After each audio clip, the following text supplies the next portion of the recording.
Buenas tardes con todos, soy la doctora Solange Heredia Silva, médico cirujano general, actualmente médico residente de segundo año de neumología. En esta oportunidad voy a hablarles acerca del nódulo pulmonar. Los nódulos pulmonares van a ser un hallazgo incidental común y van a tener una prevalencia de aproximadamente un 13%, con un rango entre 2 al 24%, en poblaciones que no se someten a pruebas de detección. Este rango puede aumentar hasta un 33% en aquellos pacientes que sí se hacen una detección temprana, y la mayoría de estos nódulos van a tener una baja probabilidad de malignidad. Un nódulo está definido como una opacidad redondeada, bien o mal definida, que mide menor o igual a 3 centímetros, rodeado por parénquima pulmonar y o pleura visceral, que no se va a asociar a una telectasia, consolidación ni adenopatías. El micronódulo es aquel que mide menos de 3 milímetros. Es importante también definir el punto de corte de 3 centímetros para poder diferenciarlo de la masa. La masa pulmonar es aquella que va a medir más de 3 centímetros de diámetro.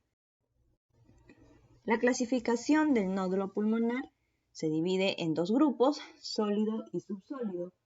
Los nódulos sólidos tienen una atenuación homogénea de los tejidos blandos, pueden representar granulomas, cicatrices, ganglios linfáticos, neoplasias primarias o metástasis. La mayoría de los nódulos subsólidos, en cambio, suelen ser transitorios y secundarios a una infección, hemorragia, y cuando son persistentes, suelen representar alguna patología en el espectro del adenocarcinoma. Este nódulo subsólido se divide a su vez en dos categorías, el nódulo no sólido y el parcialmente sólido. Un nódulo parcialmente sólido, o también llamado nódulo semisólido, va a constar de componentes de atenuación tanto de vidrio delustrado como de tejido blando sólido. La mayoría de estos corresponden a adenocarcinomas invasivos. Mientras que el nódulo en vidrio delustrado, también llamado nódulo no sólido, se va a manifestar como una atenuación aumentada y nebulosa en el pulmón que no borra los márgenes bronquiales ni vasculares. Estos nódulos suelen corresponder a adenocarcinomas no invasivos, mínimamente invasivos o de un patrón predominantemente lipídico, como se pueden ver en las imágenes tomográficas. Los nódulos incidentes o nódulos incidentales, entre el 3 y el 13% de participantes que se someten a una detección temprana van a desarrollar un nuevo nódulo anualmente después de una evaluación inicial. Estos nódulos pueden medir entre 27 y 206 milímetros cúbicos y van a presentar una tasa de malignidad del 3.1%. Y aquellos que miden más de 206 milímetros cúbicos, la tasa de malignidad aumenta hasta un 16.9%. Entonces aquí nos podemos dar cuenta la importancia de la medición de estos nódulos y teniendo en cuenta que hay muchas guías que van a presentar diferentes puntos de corte en cuanto al tamaño para poder actuar tempranamente. Entonces, este cuadro va a comparar 4 guías para tener la certeza de cuándo tomar acción frente a ellos. Está, bueno, en el BTS, que no considera ninguna, pero también está el LANRANS y el NCCN, está la Sociedad Europea y también está el Programa de Acción de Detección de Cáncer Temprano. Para un screening anual, el LANRANS y el NCCN toman como punto de corte 4 milímetros, al igual que la Sociedad Europea. Pero el Programa de Acción Temprano del Cáncer de Pulmón tiene como punto de corte 3 milímetros. Ahora, ¿cuándo hacer una tomografía extra? Cuando mide entre 4 a 10 milímetros para el punto de corte en las guías del LANRANS y el NCCN, cuando está entre 4 a 8 milímetros en cuanto a la posición europea, y para el programa de detección temprana de cáncer es 3 milímetros. Si mide entre 3 a 5.9 milímetros, se le debe hacer una tomografía a los 6 meses. Si mide más de 6 milímetros, en un mes, la tomografía control. ¿Y cuándo ya tomar acción sobre estos? El LANRANS y el NCCN indica tomar acción sobre estos nódulos cuando miden más de 10 milímetros o más de 524 milímetros cúbicos. Puedes considerar también un punto de corte de 8 milímetros opcionalmente para hacer una tomografía control. Para la posición europea, el punto de corte es de 8 milímetros y para el programa de detección temprana es de 15 milímetros. Ahora, las directrices del BTS se van a diferenciar de los demás. Estos van a recomendar el uso de modelos de predicción de riesgos variables validados para nódulos sólidos de más de 8 milímetros o también 300 milímetros cúbicos o nódulos subsólidos persistentes. Tenemos básicamente dos scores, que es el score de Brock y el score de Herbert. Brock se utiliza al inicio del estudio para poder estratificar a los pacientes mediante tomografía o PET-CT. ¿Y qué toma en cuenta? Toma en cuenta características del paciente como la edad, el género, la historia familiar, si presenta enfisema y las características de los nódulos, el diámetro, el tipo de nódulo, las cantidades, si se encuentra el lóbulo superior, si es un nódulo especulado. Ahora, Herbert, el score de Herbert y el manejo posterior se va a basar según la probabilidad de modelado. Una vez que ya el paciente tenga el PET-CT, se va a poder usar este score de Herbert. Cuando hay varios nódulos, siempre se recomienda utilizar el nódulo más grande o el más sospechoso de malignidad, que no necesariamente va a ser el más grande. Estos modelos, los dos scores, solo deben usarse en exploraciones iniciales, no en periodos de tiempos posteriores, y se ha visto que presentan una buena discriminación en poblaciones inglesas, más no en ciertas otras poblaciones, por ejemplo en aquellas que tienen una alta prevalencia de enfermedades fúngicas o granulomatosas o que presentan un bajo consumo de tabaco. Ahora, ¿qué es lo que se recomienda actualmente usar? ¿El volumen o el diámetro? En cuanto a BTS y la Sociedad Europea, se prefieren las mediciones volumétricas. Y básicamente esto se debe a que la volumetría es más precisa y hay menos variación tanto en el valor absoluto como en el cambio de valor. La volumetría va a permitir dar alta a los 12 meses, mientras que las mediciones de diámetro requieren una vigilancia de 24 meses. Además, la volumetría puede ser menos confiable en nódulos de ubicación subpleural y yuxtabaxilar, ya que pueden ser más difíciles de segmentar con una mayor precisión.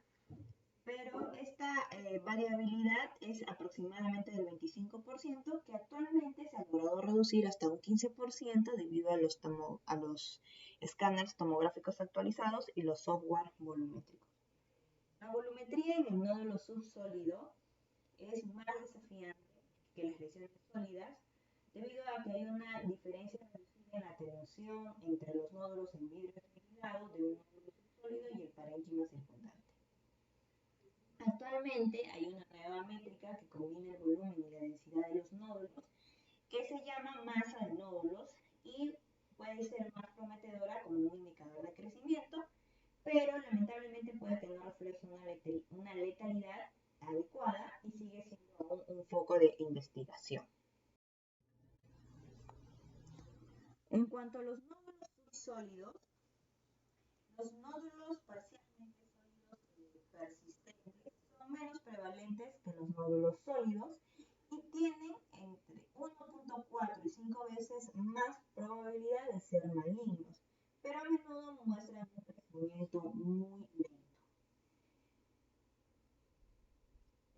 Estos nódulos subsólidos se pueden clasificar en puro, en donde solamente se va a ver el vidrio esmerilado, que es un aumento borroso de la opacidad del pulmón con preservación de los márgenes bronquiales y vasculares, que como ya se ha mencionado antes, y puede ser causado por cualquier condición que disminuye el aire en el parénquima pulmonar sin que haya una obstrucción total de los alveolos, como un engrosamiento intersticial, por ejemplo, que haya líquido o fibrosis, que haya un colapso parcial de los alveolos, un aumento del volumen de sangre capilar o la combinación de estos.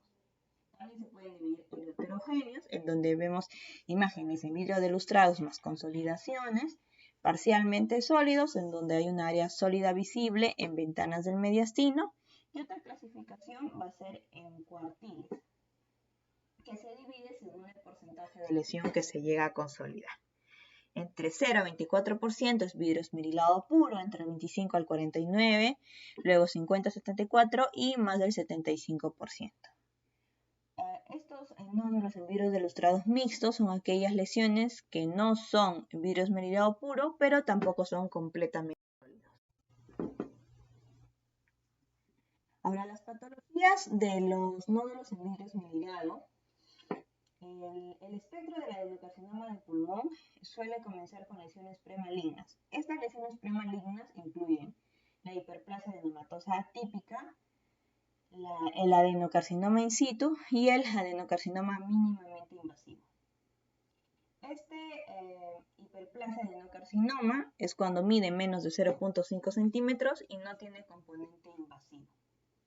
El adenocarcinoma in situ tiene un patrón predominante lipídico de células neoplásicas que van a crecer a lo largo de las paredes alveolares vascular o pleural y con un tamaño total de menos de 3 centímetros.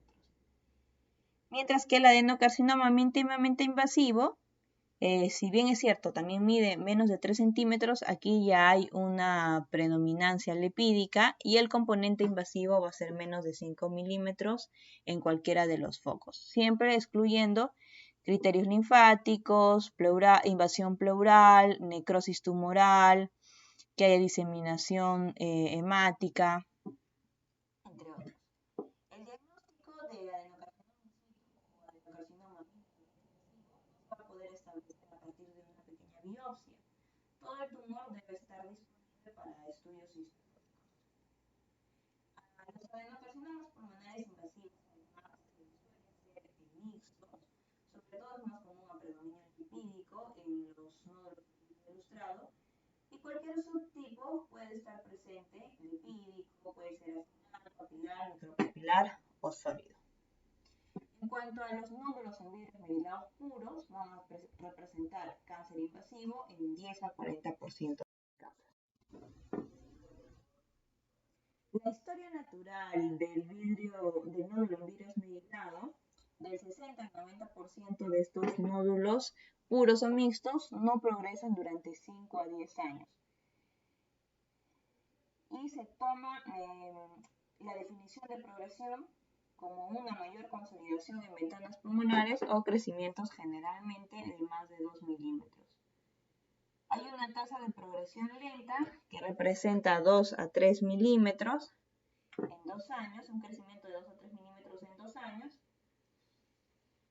El 30% de los nódulos en vidrio esmerilado suelen resolverse en pocos meses, pero también presentan ciertos predictores de crecimiento, como por ejemplo el tamaño inicial, el antecedente de cáncer de pulmón, que el paciente presente edad avanzada y una apariencia consolidada o heterogénea.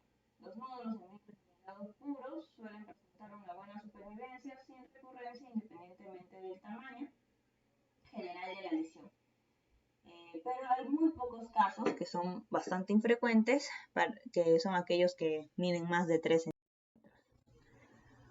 Ahora, en cuanto al intervalo de observación y duración, los nódulos en vidrio esmerilado puro se les debe observar por aproximadamente un año. Si no se produce ningún cambio, los intervalos subsiguientes se pueden duplicar, ¿no? En cuanto a los heterogéneos, el punto de corte para el seguimiento es 6 meses y para los nódulos en vidrio esmerilado parcialmente sólido van a ser 3 meses. Las pautas del NSCN y Flexner no recomiendan la continuación si un nódulo en vidrio esmerilado se ha mantenido estable durante 5 años. El PET-CT no va a tener ningún papel en el nódulo de vidrio esmerilado debido al pequeño componente consolidado sólido, la baja celularidad del componente de vidrio esmerilado y el comportamiento indolente que van a dar como resultado una baja avidez de estas imágenes del PET-CT. Por lo tanto, lo que se utiliza para el seguimiento, como ya todos sabemos, son las tomografías. Entonces, vemos en el cuadro un nódulo en vidrio esmerilado puro hacemos una tomografía a los 12 meses si el paciente está estable, y luego se le puede hacer una tomografía al año, ¿no? A los 24 meses. ¿Cuándo intervenir? Cuando vemos que hay una nueva consolidación que mide más de 6 milímetros, entre 6 a 10 milímetros, o que haya una nueva área de consolidación de más de 2 a 5 milímetros. En cuanto a los nódulos heterogéneos, una tomografía a los 6 meses, una tomografía cada 6 meses por 2 años si está estable, y luego cada 12 meses. Intervenimos o tomamos acción cuando vemos una consolidación de más de 10 milímetros o cuando hay una área de consolidación con vidrio esmerilado de más de 2 milímetros o una nueva área sólida que mida entre 2 a 6 milímetros. Y para los nódulos parcialmente sólidos se le hace una tomografía cada 3 meses por 1 año. Si el paciente está estable, luego se le hace cada 6 meses. Tomamos acción cuando hay una nueva área sólida de más de 5 milímetros o vidrio esmerilado con una área sólida de más de 2 milímetros.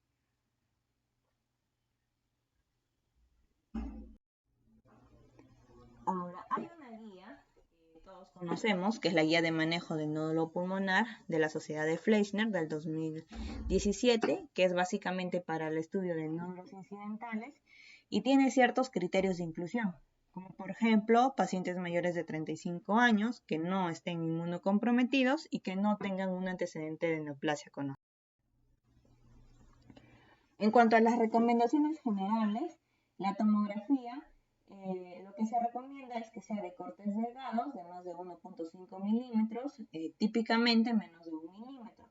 El uso de secciones gruesas lo que va a hacer es aumentar el promedio del volumen, y esto es lo que impide la efectiva o la adecuada caracterización de los nódulos pequeños con respecto a la morfología de la parte sólida y al contenido de grasa o calcio que puede afectar al manejo. Entonces vemos en la primera imagen una tomografía con cortes de 5 milímetros que impresiona que hay un nódulo en vidrio ilustrado, y luego lo vamos a ver en una tomografía con cortes a 1 milímetro, donde vemos que en sí va a ser un nódulo sólido con vidrio ilustrado adyacente.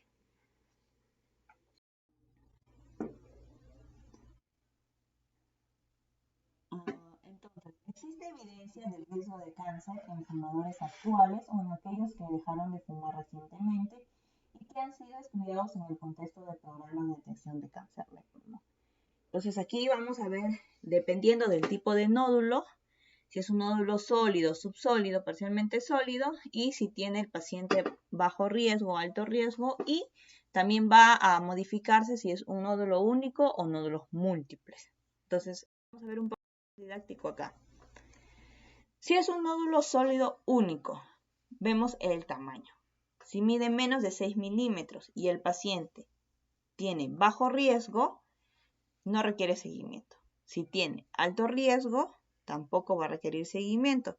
Pero si vemos alguna morfología sospechosa o que tiene una ubicación en el lóbulo superior, se le puede hacer una tomografía control a los 12 meses. Si el nódulo mide entre 6 a 8 milímetros y el paciente es de bajo riesgo, se le hace una tomografía entre los 6 a 12 meses. Y se le puede considerar una tomografía a los 18 o 24 meses si es que encontramos alguna morfología sospechosa o una estabilidad incierta. Si el nódulo mide entre 6 a 8 milímetros y el paciente es de alto riesgo, se le hace la tomografía a los 6 a 12 meses y obligatoriamente otra en los 18 o entre los 18 y 24 meses. Si este nódulo mide más de 8 milímetros, se le hace seguimiento a los 3 meses con tomografía y también se le debe solicitar un PET-CT. O se puede ir de frente también a biopsia dependiendo de la morfología. Si hay nódulos sólidos múltiples y miden menos de 6 milímetros, sea el paciente de alto o de bajo riesgo, no requiere seguimiento, pero en el paciente de alto riesgo se le puede hacer una tomografía a los 12 meses de manera opcional.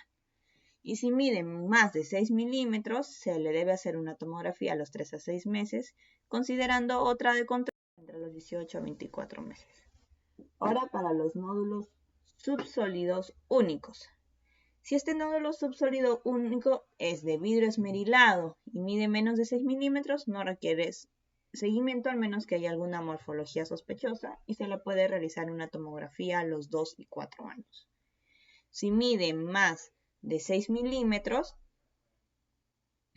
la tomografía se le hace a los 6 a 12 meses para confirmar la persistencia de este nódulo subsólido, porque habíamos dicho que en la mayoría de ellos suelen ser secundarios a infecciones o hemorragias. Y luego una tomografía cada 2 años hasta los 5 años. Para los nódulos parcialmente sólidos con menos de 6 milímetros no requiere seguimiento, pero si hay morfología sospechosa, una tomografía a los 2 y 4 años. Si mide más de 6 milímetros, vamos a ver el componente sólido. Si el componente sólido es de menos de 6 milímetros, se hace una tomografía a los 3 a 6 meses para confirmar la persistencia de este nódulo y luego una tomografía anual hasta los 5 años. Siempre pensando en que puede presentarse también un adenocarcinoma in situ o mínimamente invasivo. Si el componente sólido es más de 8 milímetros, tiene bordes lobulados y componentes quísticos, se le debe hacer un PET-CT o una biopsia o resección de este nódulo, ya que hay una mayor probabilidad de que haya una invasión local. Los nódulos subsólidos múltiples, aquellos de menos de 6 milímetros, se debe considerar causa infecciosa, entonces se le puede hacer una tomografía a los 3 a 6 meses, y si el paciente está estable, considerar una tomografía a los 2 y 4 años, ¿no? Pensando en que estos pacientes pueden presentar o pueden llegar a desarrollar una hiperplasia adenomatosa típica o un adenocarcinoma in situ. Y si miden más de 6 milímetros, el nódulo más sospechoso debe guiar el manejo, y una tomografía a los 3 a 6 meses. Ahora, ¿cuáles son los factores de riesgo, no? Porque hemos estado hablando de pacientes de bajo y alto riesgo. Hay ciertos factores de riesgo que tienen que ver con el nódulo, como el tamaño. Si mide menos de 6 milímetros, es menos del 1% de malignidad, de riesgo de malignidad. Si mide entre 6 a 8 milímetros, puede presentar de 0.5 a 2% de malignidad. Y si mide más de 10 milímetros, pueden llegar hasta un 15.2% de malignidad. Ahora, la densidad.